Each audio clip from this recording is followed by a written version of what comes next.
Pull the choke. You're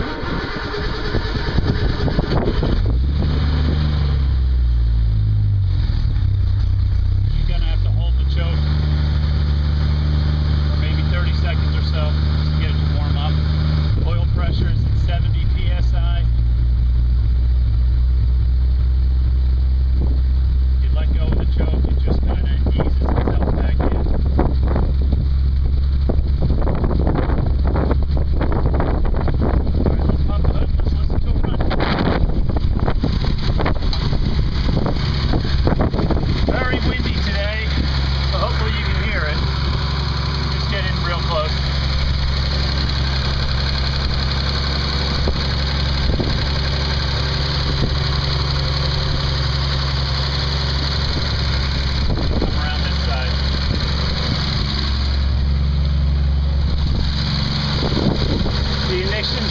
To electronic ignition, no points to condenser, and this is a GM alternator, so the electrical system has been updated.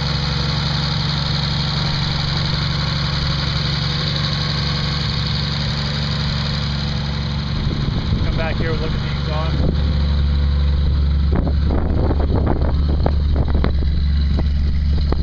We put a dual exhaust on it just because we like the sound.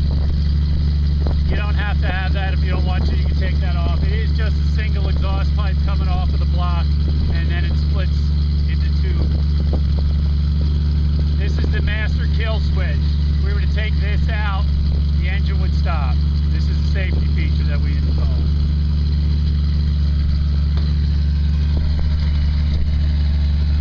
Battery in the trunk, spare tire, and this is for a battery tender to keep it charged up. Can you zoom in on this gauge? You see this is the oil pressure gauge. We're at 70 psi when it's cold.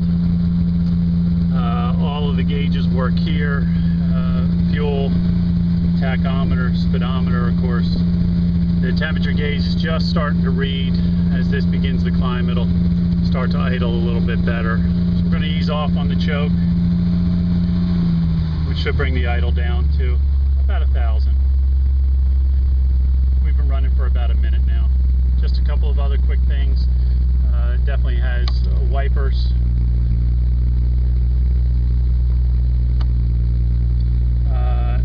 These two in the middle here are for the heating system. Pulling this one here allows the coolant to get into the heater core. The air just turns the fan on to blow heat. The heat flows really well. And then this one here, you pump this to get washer fluid onto the windshield. I never take it out in the rain, so I've never used the windshield wipers, and I've never used this, so I don't even keep it full. And of course, the radio works. Radio has Bluetooth and an aux port for charging. So it's not a great radio, but it does have a set of good speakers in the back. Alright, so we've been running about 2 minutes now. We're just about ready to leave. Got to feather the clutch a little bit because it still isn't quite up to temperature yet.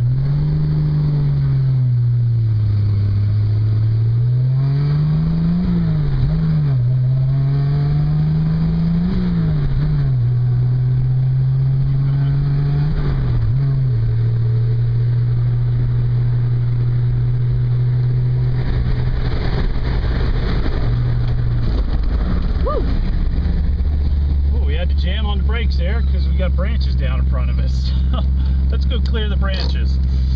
Wasn't prepared for that. Definitely a windy day. Okay, here we go.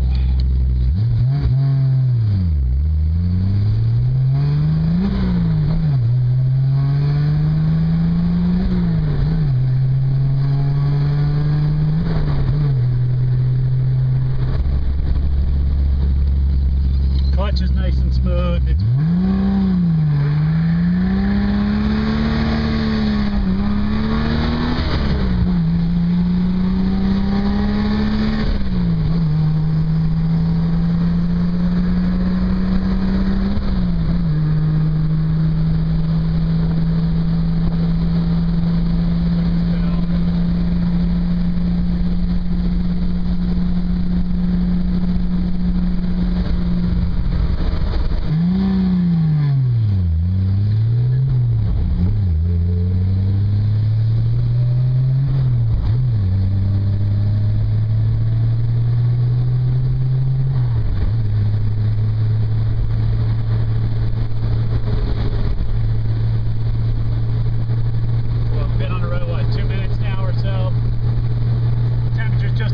to where it should be, so it's going to idle real nice. It's going to shift and take off real nice.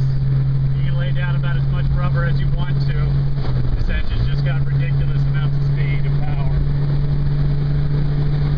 So what have we been, I guess 10 minutes now we've been going. Our temperature gauge is still well below half. It just doesn't overheat.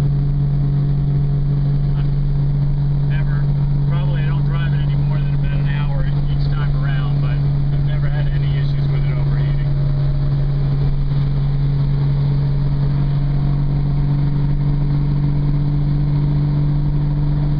Certainly wish I had a 5-speed.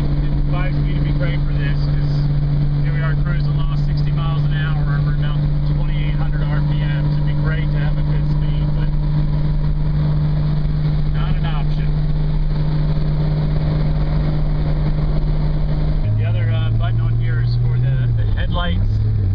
There's 2 ways. You have to pull that headlight out, and then this thing here actually controls it. This switch out, the lights are not on yet.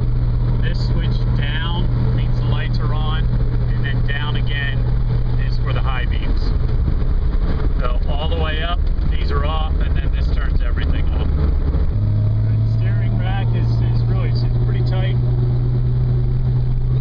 You know, we had some new bushings put in, so it's for a 50-year-old car, it's pretty responsive.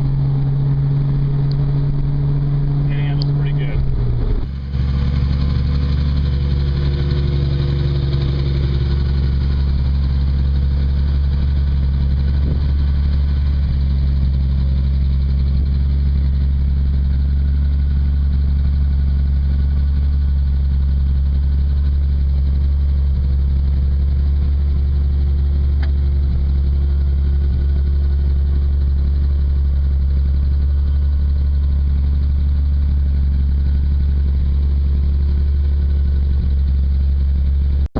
Distortion in this one mirror here. The other one is fine.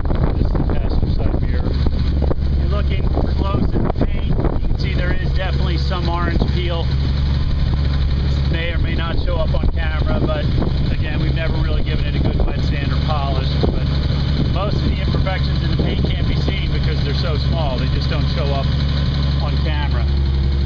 So let's pop the hood. Listen to it run. It's been running now, I guess 15-20 minutes.